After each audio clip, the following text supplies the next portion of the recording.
Welcome, everyone. Good afternoon here from Philadelphia at the University of Pennsylvania. My name is Itay Goldstein, a professor here in the finance department, and I'm the director of the Wharton Initiative on Financial Policy and Regulation, WIFPR. This is a new initiative we have at Wharton, and one of the things that we do is commission white papers on policy topics of the day on top of the agenda related to financial issues. We have a great pleasure to have Aaron Klein from Brookings. He has been at Brookings for the last 7 years or so and has rich experience in various policy positions before that. We asked Aaron to write a paper about payment systems and some of the challenges we have with payment systems in the US. He came up with a very interesting thesis that has to do with conflicts of interest and structural tensions that he will elaborate on in a minute. Our process started from commissioning the paper and then convening a roundtable in person, a private roundtable. We had experts across the board coming from academia, from policy institutions, as well as from the industry. And this was a very lively debate where people commented on Aaron's paper and gave him a lot of comments, a lot more to think about. Aaron took it back and revised the paper, and the final version is on our website and will be the background for our discussion today. We are going to start with Aaron's presentation. So he will take about 15 minutes or so to give us a broad overview of the paper and the main points of his thesis. After that, we will have a discussion where I will ask him some questions, and we are also very happy to take questions from people in the audience. So if you're in the audience and you want to ask a question, please use the Q&A button. I will weave those questions into my discussion with Aaron, and this way we are going to have live input into this webinar. Aaron, we're very happy to have you. Why don't you get started? You can share your screen and start your presentation. Itay, thank you very much. I'd like to thank Wharton and WIFPR in particular for the opportunity to do this research and present this paper. The payments have long been a passion of mine. Before coming to Brookings, I worked in the Treasury Department, which I think processes more payments than any other entity as a payor, not as a processor, and also was the chief economist on the Senate Banking Committee for Chairman Chris Dodd and Paul Sarbanes, where actually one of the first pieces of legislation I worked on, the Check 21 Act, allowed you to deposit your check on your phone. Anybody who's ever taken a picture of a check and deposit on their phone did so only because of that law. Which I think in some ways was the last time I've seen in my 20 years in Washington, the Federal Reserve be proactive in a positive way to make America's payment system faster. And it spawned some of my lifelong research in the connection of speed of payments and ability to provide higher quality financial services to lower income Americans. I'm going to say that the speed of payments is radically important because it has such a large impact for people who are living paycheck to paycheck, for whom the delay is money. Economists should be very natural to the concept that time is money, and that's not always a linear relationship defined by interest and discount rates, but sometimes liquidity constraint. In that context, I want to start with a question. Why have some countries modernized their payment system and others don't? And let's try to time travel a little bit and go back in 20 years and ask a question. If you could have predicted who would have had the fastest payment system in 2023 or 2020, would you have guessed the United States to be behind Brazil, China, and all of Europe? I wouldn't have. but that's where we found ourselves when the COVID pandemic hit. So consequently, why did we experience this outcome? The hypothesis I began with was zeroed in on the Federal Reserve and central banks' roles as regulator and operator of the payment system. That is, in the United States, the Federal Reserve regulates all payment systems and then operates its own. And my hypothesis started that this creates a conflict as regulator, that the regulator will never make a rule that the operator could not comply with. The analogy I frequently use is if Blockbuster had been in charge of regulations for streaming, would we have developed Netflix?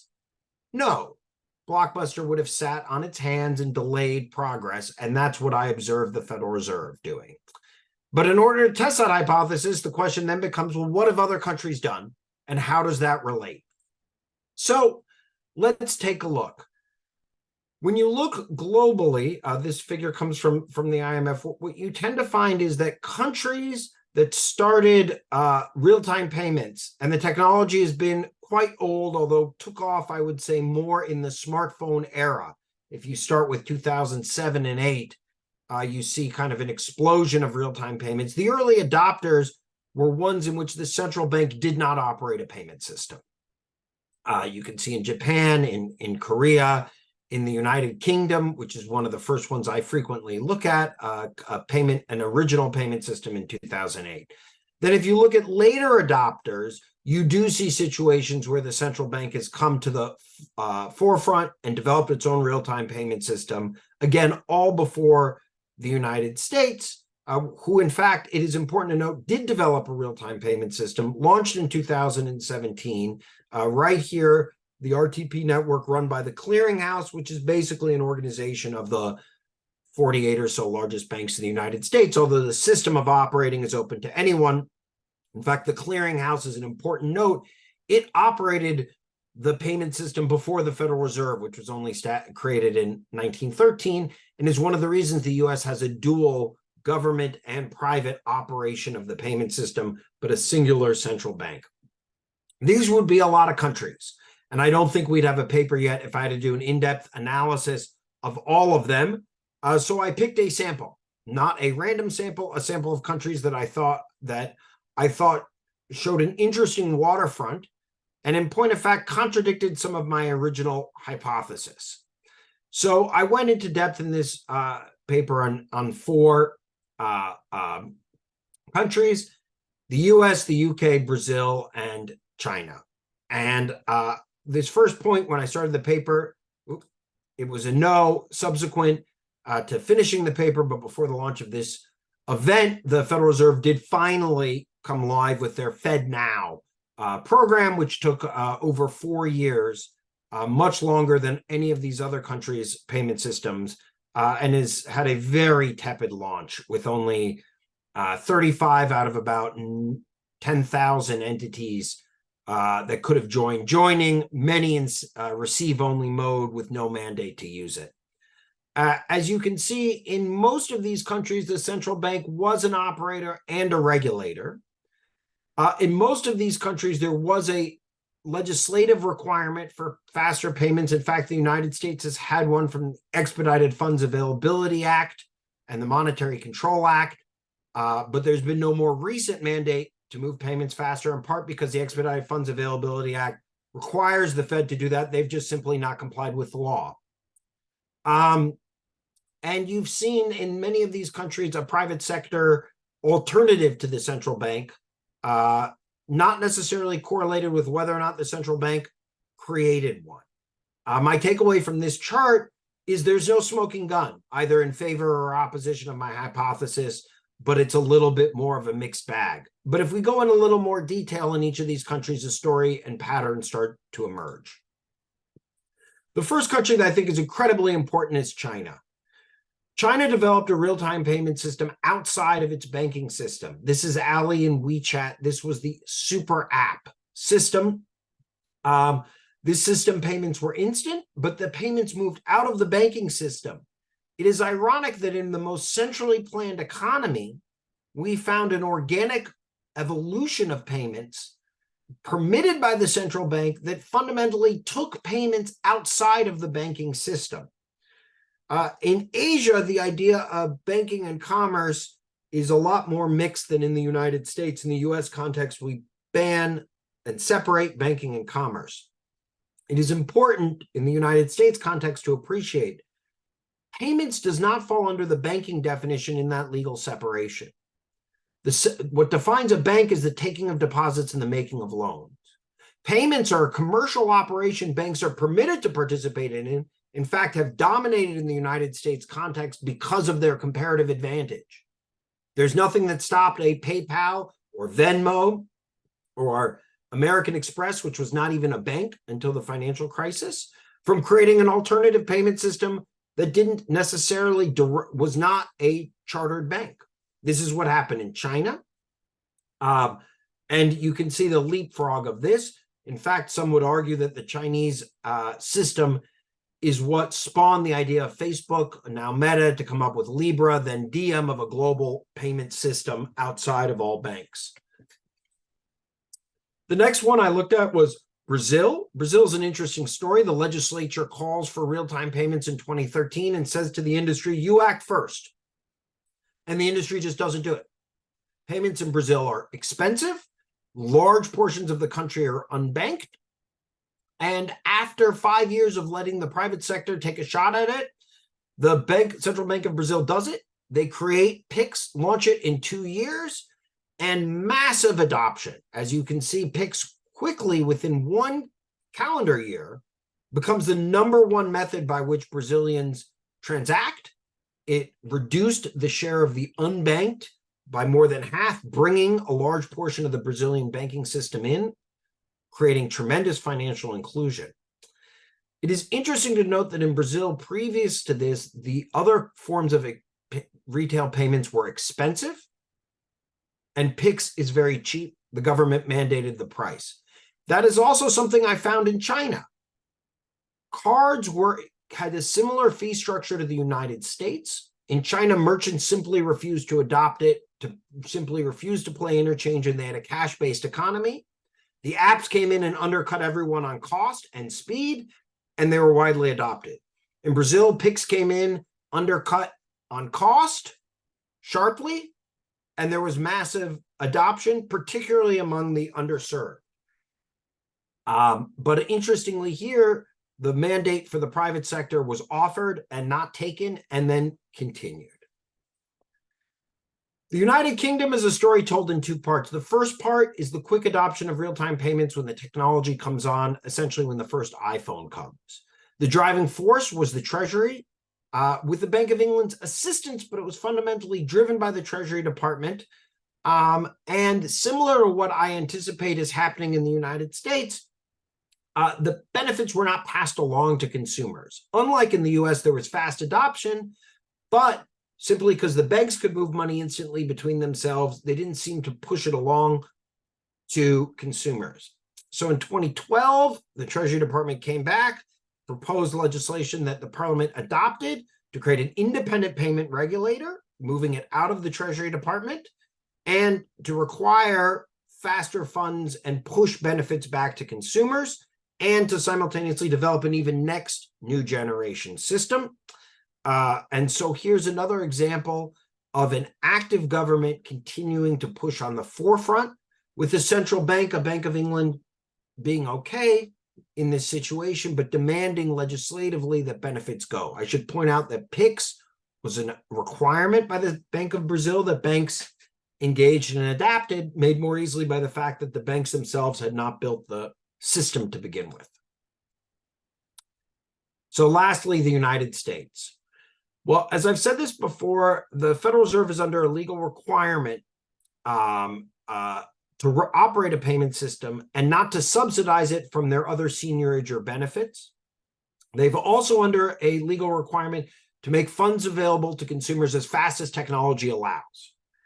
That's under the Expedited Funds Availability Act. Yet despite rapid increases in technology, the Fed hasn't used its EFTA authority, which I will point out is a shall, not may. So it is not optional, but rather required. But if the Fed doesn't follow the law, what what consequences do it face? That could be the subject of another paper and many other webinars. The Fed created a faster payments task force of 321 members.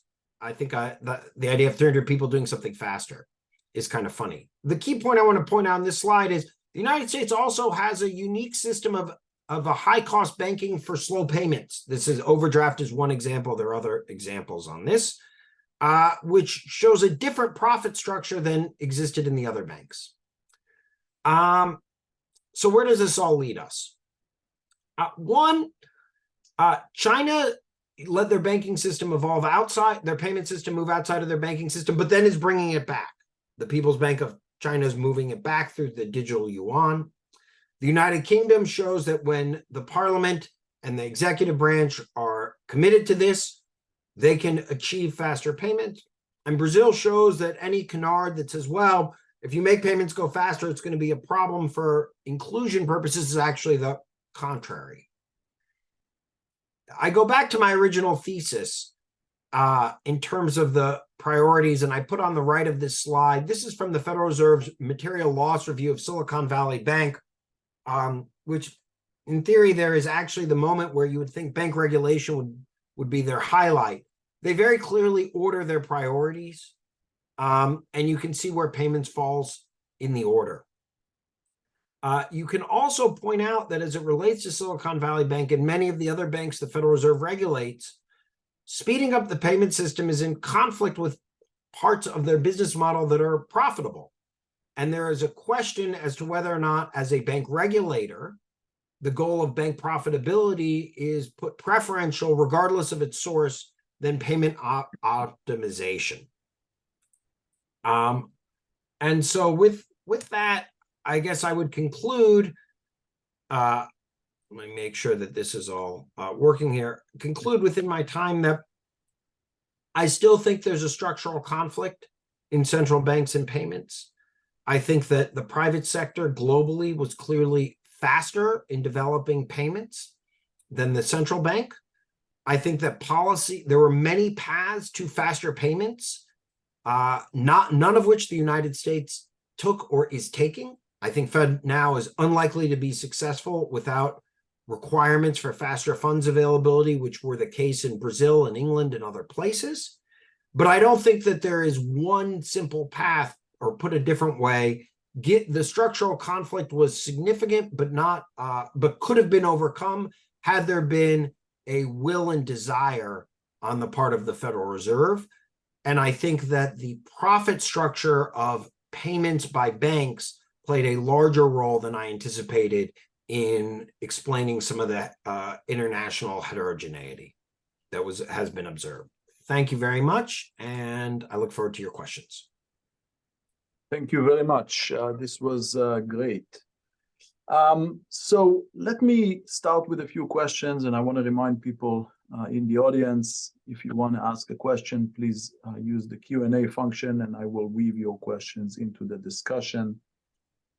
So one thing that you mentioned is that there are recent developments with FedNow. It has been developed to a large extent after you started working on this paper, and it's still an ongoing process. I guess the question is, to what extent have you revised your thesis following these developments? Have you been positively surprised, negatively surprised? Did it meet your expectations? So expectations are the delta between, or disappointment is the delta between expectations and reality. My expectations are that this is going to be FedNow will be a Fed flop. I believe it's a Fed flop somewhat by design and somewhat by ideology. What I've observed is the Fed is taking we're going to build this and we'll let the market compete. And if the market adopts it, great. And if not, maybe there's not demand for it. The rest of the country, the rest of the world largely had requirements that went along with faster funds availability, such as the legal one the Fed has been ignoring for many years. Competition in this market has significant barriers that the Federal Reserve is assuming away. For example, there are high costs to switching bank accounts. Let me give you an example about cell phones. Far fewer cell phone carriers in the United States than banks, but it is a far more competitive market. Why? Because you can change your carrier without changing your number. That wasn't always the case. If changing carrier had changing your phone number associated with it, there'd be a huge barrier, and that would create the ability to seek rent. Well, that's the case with banks.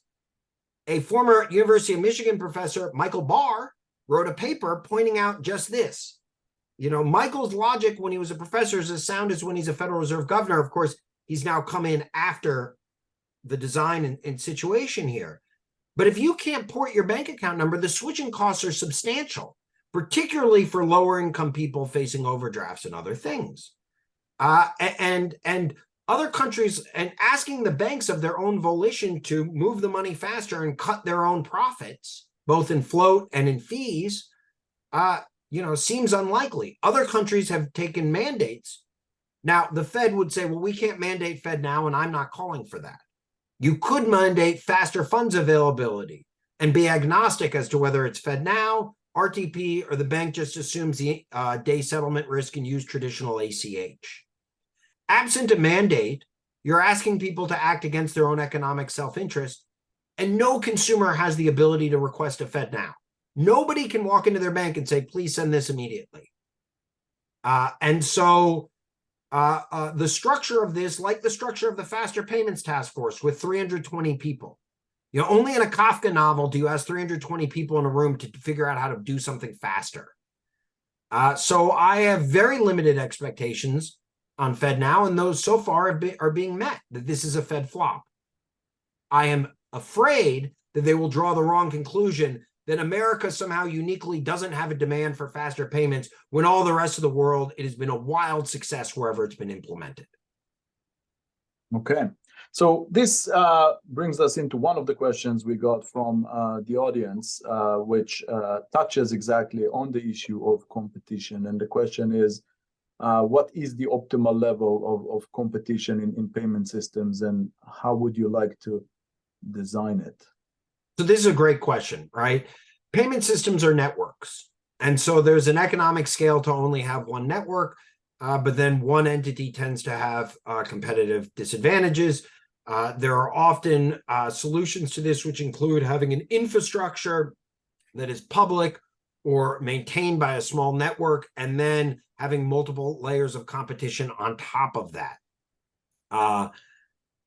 There are a couple different ways to handle this. What I do believe is that the regulator of the system should not be the operator. I think it is an inherent conflict to be a regulator and an operator. Simply put, imagine a world in which the Fed required faster funds, but didn't build Fed now. Could they? Sure. Would that have resulted in them losing market share? Absolutely. Show me an instance of a central bank regulating in a way in which it drove down its own market share in competition. It's difficult.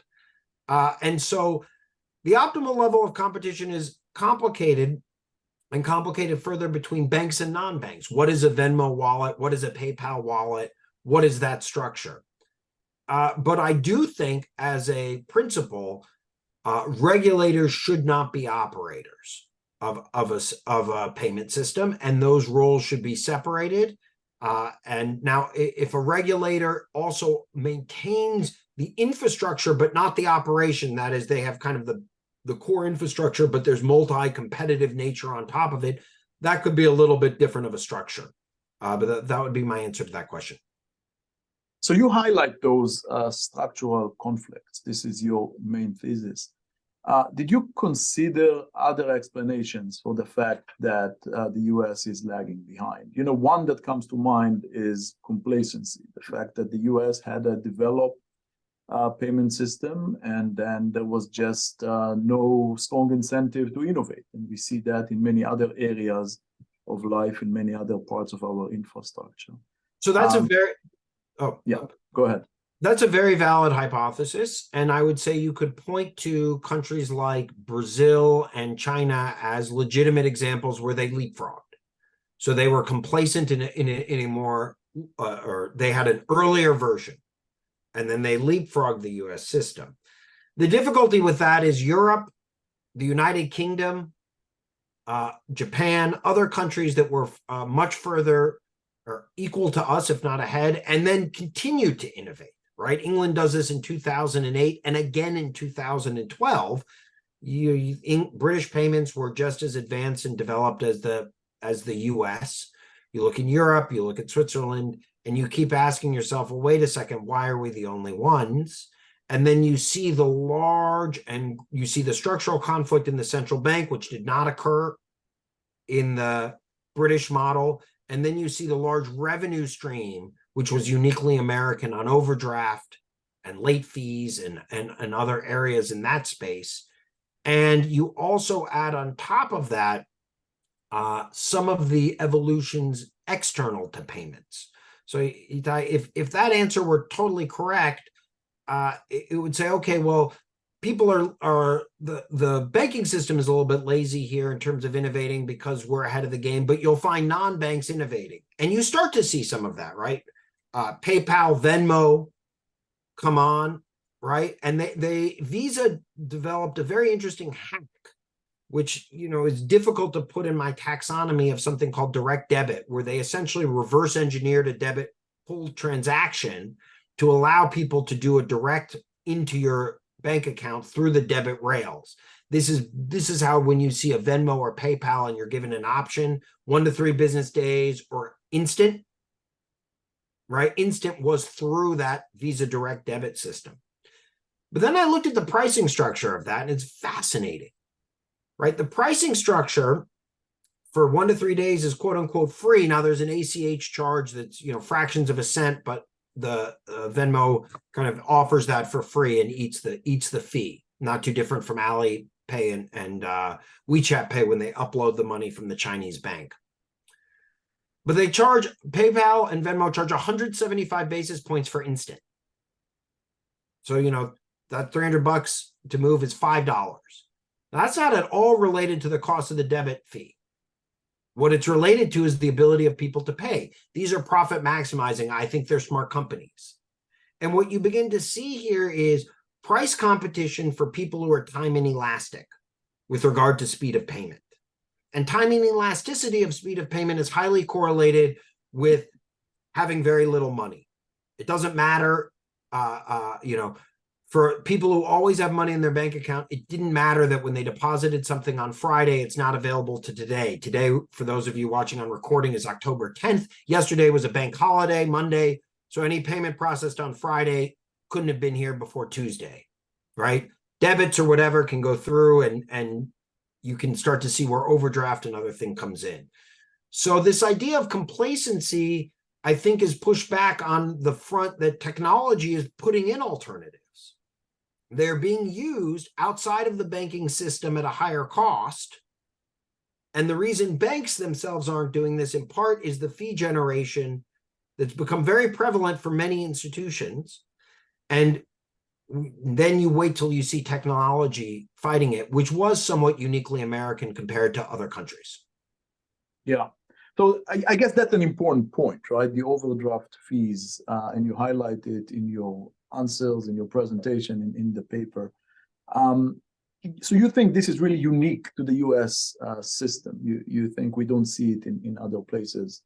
The places I looked at didn't have these types of large structures. And by the way, there's some entities that are solely focused.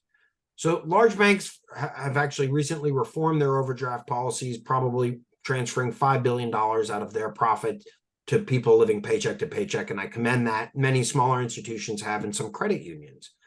But there's some banks for whom overdraft is 50 to 300% of their profit. It's their entire business model, which has been blessed by the Federal Reserve and other U.S. bank regulators. The U.S. is unique in having, over 4,000 banks and the same, more than 4,000 credit unions. And my research has uncovered a handful of these for whom overdraft is their only real source of revenue. They lose money in every other thing. And the regulators give them a safety and soundness check. And so had the regulators really squeezed down on overdraft, some of the banks they were regulating would likely fail. Their business model doesn't work. Take, for example, Arvis Bank, which is the largest bank in the St. Louis Federal Reserve's regional district. That's a member of the St. Louis Fed. Makes between 40 and 60% of its profit every year on overdraft, $37 billion bank. Or Armed Services and Arvis Bank, Academy and Armed Services Bank, who both make between 75 and 150% of their profit on overdraft. That is, they're unprofitable on every other part of their business model. They're both national banks, but they're sister banks under the same holding company. Holding companies, as those bank nerds know here, are regulated by the Federal Reserve, in this case, the Kansas City Fed, who is the same Federal Reserve charged with leading the Faster Payments Task Force. So just consider that for a moment. The same Federal Reserve governor who's been charged with making faster payments is overseeing a bank holding company who has multiple banks whose sole business model is overdraft. And they're delaying and delaying and delaying and delaying faster payments. By the way, for the Fed's competition model, I would like to understand how a soldier stationed overseas, how easy it is for them to change their bank account if they're on a submarine or they're in the demilitarized zone, because enlisted personnel are exactly who Armed Services Bank targets. Heavy overdrafting enlisting personnel is their business model, blessed by their bank regulators. I think this is a good opportunity to bring in one of the other questions from the audience. So we get this question: perhaps the conflict between regulatory and operational duties at the Fed is more nuanced. The delayed entry of FedNow to compete with the establishment of RTP by a group of large banks has an important precedent. This was the delayed entry of a Fed-operated nationwide ACH, along with the one developed by large banks. Small banks are numerous, have political influence at reserve banks, and are more trusting that Fed-supplied payment services would be fairly designed and priced than if the supplier is a large bank competitor. So again, kind of thinking about alternatives to your main thesis. So look, part of this hypothesis, that argument buttresses mine, which is the Fed is conflicted as an operator and as a regulator. The small bank power within the Federal Reserve, right, which is consistent with my last comment, continues to push the Fed to both operate and delay its regulation in this structure. Why there's this idea of trust, if the Fed is regulator, it has enough authority to require fair and competitive pricing by whatever entity offers it. I note small banks use big banks for back office services, cybersecurity, and many other functions. So this idea that payments is somehow unique, but they rely on big banks for lots of other things, app development, et cetera, right? Do you think every little bank is making their own app from scratch or handling their own cyber or back office? So I think that argument kind of about this trust would require a couple other assumptions that can be disproven or are not the case in other aspects of the business of banking. And I would kind of argue if the Fed were an empowered and competent, prioritized payment regulator, then it could handle through regulation the fears that are being discussed with operation. One final point not discussed is interoperability. Real-time payments are difficult to have interoperable. And so the inability to interoperate RTP with FedNow could make the whole system a lot more difficult for consumers, right? Consumers are the folks that are being lost in all of this shuffle. Final point, the Fed could open ACH on weekends. There's nothing that stops them from closing at 5 p.m. or 6 p.m. on Friday Eastern time. I might add, the times on a batch processing system have to be fixed regardless of time zone. It's important to remember Americans don't all live on the Acela corridor. Right? If there were regulatory will for faster payments, it'd operate the system 24/7. The ACH could run, right? It doesn't have to shut down for 3 days. FedWire is the same thing. In fact, RTP and others have complained in their settlement service about the closure of FedWire and chips at various points that make their system more difficult. So this is a regulatory will situation, not a technical question. So what do you think we should do now? I mean, is the solution just resolving these structural conflicts, or should we live with those structural conflicts but just be aware of them and try to mandate a better payment system with them in place? So Itay, it's a very good question. There's legislation introduced by Senators Van Hollen and Warren in the Senate, and Presley and Garcia in the House that would mandate real-time funds availability. This is the Fed's legal authority under the Expedited Funds Availability Act that it's ignored. And so I think you should require funds to be available instantly. First $5,000 for customers at a bank 6 months or more, right? This is about smaller payments. I'm not talking about $1 million instant shady transactions. And then let the market figure. The bank can choose RTP. The bank can choose FedNow. The bank can take the settlement float. And if you mandate the immediate funds availability, there are enough tools in place at the moment to let it figure out. If Congress won't further tighten the law and just reduce the amount, there's an open question as to whether or not the Federal Reserve is liable to a lawsuit. I mean, you've seen the banks sue the Fed for their Basel endgame and their capital requirements. What would happen if what would happen if I sued the Fed and said you failed under your Expedited Funds Availability Act to comply with the law? It would be a fascinating situation. Seeking remedy in the courts, I think, is not a desirable outcome. So one, I think the Fed ought to use its Expedited Funds Availability Authority and make funds available instantly. Two, I think Congress ought to do that. In an optimal end state, I would have a central bank that had a much narrower mandate. These 5 things, the Fed keeps picking up authority. I'm a huge believer in the Greek concept of telos.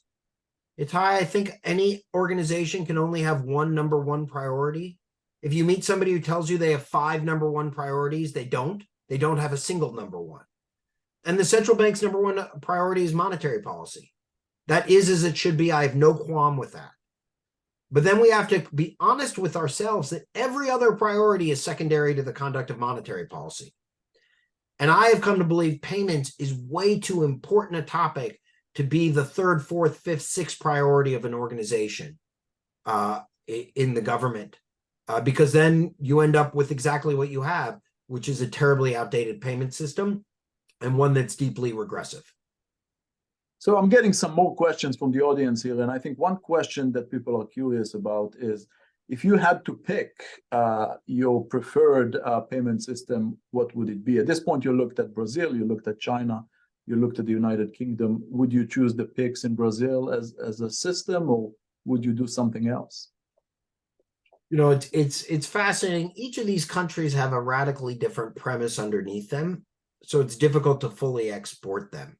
As I said, in China, they had something like only 20 million credit card readers or magnetic stripe card readers in 2017, despite the fact that they have universal banking, because that's how the government puts in benefits, right? Sometimes I think I have 20 million card readers I go by in a day when I go to the supermarket, and there's 50 of them in my local supermarket alone. And the result of Square and other things, kind of any phone can become that. I think PIX did something great in terms of mandating the funds availability and the adoption, but I would not have the Fed mandate FedNow as a universal requirement. I think England came the closest by creating a separate payment regulator with a clear legal mandate to develop best-in-class payment technology at a low cost, particularly for the underserved. So when I look around the rest of the world, I'm drawn repeatedly to the United Kingdom, who I might add did their entire faster payment system the first time in 18 months when the first iPhone came out. Somehow it took the Fed over 4 years between the development of the iPhone 10 and 15 to tackle what is fundamentally a similar question with more advanced technology. So I lean most towards England, but again, I think America is a unique country, and in America, we can't fully just take another country's solution and plop it down. So you say that you only looked at 3 because you had time constraints. So we put you on a tight timeline here. If you had 2 more weeks or 4 more weeks, what would be the next country you would look at? The European Union. I would look at the European Union for a few reasons. One is that one was really complicated. A lot of the individual countries had real-time payment systems. I think Poland had it in like 2005 or six, and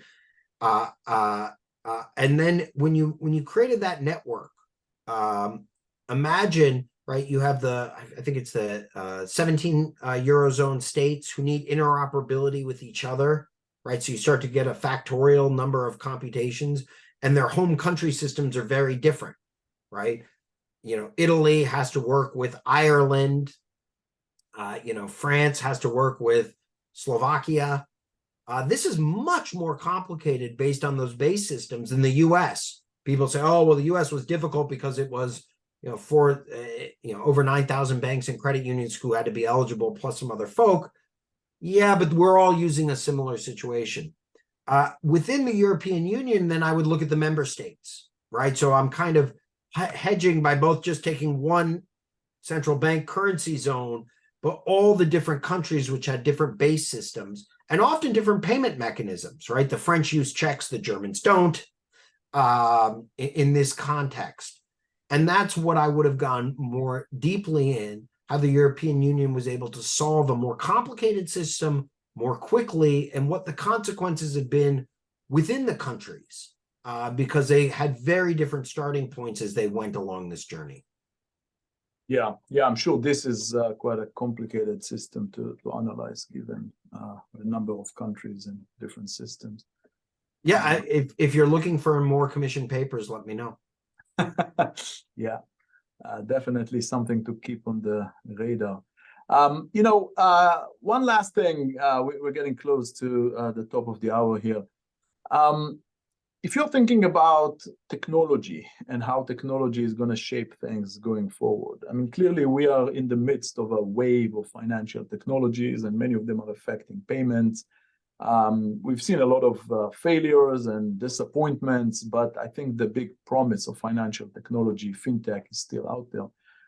Do you think this is going to change things dramatically? Maybe the competition from the side of the private technologies would force the Fed to do something better? I think that there's been tremendous improvement as a result of technology, and that has moved the market while the Fed has done almost nothing. So if you look at the decline in overdraft fees from the large banks, I think that's a combination of financial technology firms pushing in, a campaign about the basic fairness and principles, and some of the tricks used for overdraft, and to some degree a desire not to have the payment system migrate out of banking, both from actual new fintech companies that have launched that are have no overdraft fee services, Chime, Dave, other entities, and you also see banks saying, wait a second, we can serve this customer, we don't need this profit center. Some of them, not all, particularly the larger ones, which I know are inherently more diversified. I've seen government as a laggard in this situation, more interested in protecting rent-seeking and profit and its own provision of services than in promoting a more fair, equitable, and just society, and in maximizing the economics. Look, at its core day, a faster payment system ought to let people improve their lives better. It ought to lower the cost for businesses. The number one misconception I come across in the payment system when I talk to people is, this doesn't bother me, I have direct deposit. People think direct deposit is instant. If you're going to get paid on Friday, today's Tuesday, the money's leaving your employer today and is sitting in Netherlands before it pops into your account on Friday, right? Trust me, a lot of small businesses would rather have instant payment services there. And so there's a real technological opportunity when you look at what happened in China and Brazil as a result of these things. Tremendous opportunity there that unfortunately we're squandering. Think about what the credit and debit card did in terms of allowing payments. You can't have electronic commerce without electronic money transaction, right? The solution to unlocking the internet was a payment issue at one point. And so I get a little bit concerned that the government has been the kind of, rather than being at the forefront of creating a better society, has been slowing growth and slowing the opportunities for improvement from the private side. But eventually they do kind of come through. I do point out, and I guess I close, that there's one other issue which I'm a little concerned about, which is the growth of misinformation. I can't tell you, Itay, the number of fact checkers I've had call me about the FedNow being related to a central bank digital currency, being related to the government's ability to silence speech and stop gun purchases, or the ability to secure an abortion. The amount of disinformation on social media about what a back office thing like FedNow is stunning. And it can create a predicate where Americans don't understand the system and lack trust. And there is nothing more core to a financial system than trust. And one of the advantages of our current payment system is, people trust when I do an ACH, it's going to get there. And when I swipe your card, it's going to be there. And yes, there is some fraud in the system, but trust is the core predicate. And I get worried a little bit to your insightful comment earlier about we're a little complacent because the existing system works. And I'm very, I think that's a horrible place to be complacent. But I get worried that innovation gets attacked as, for people with bad motives to sow distrust in advancement. And the FedNow has been a victim of that. And for that, I have sympathy for FedNow and the Federal Reserve. Thank you very much, Aaron. It was great. It's great that you wrote this paper. I think you highlighted some new insights on a very important topic. We don't always think about payments, but it's important that we think about them more, because this is really the infrastructure of the economy. And you provided some very valuable insights. So your paper is now available on our website. The webinar will be there shortly. And I'm sure people will continue to talk about that, and I'm sure it will have some policy impact. So thank you very much. Thank you very much for those who joined, who asked questions, for those who will watch it in the future. Please stay tuned for our next activities. Thank you.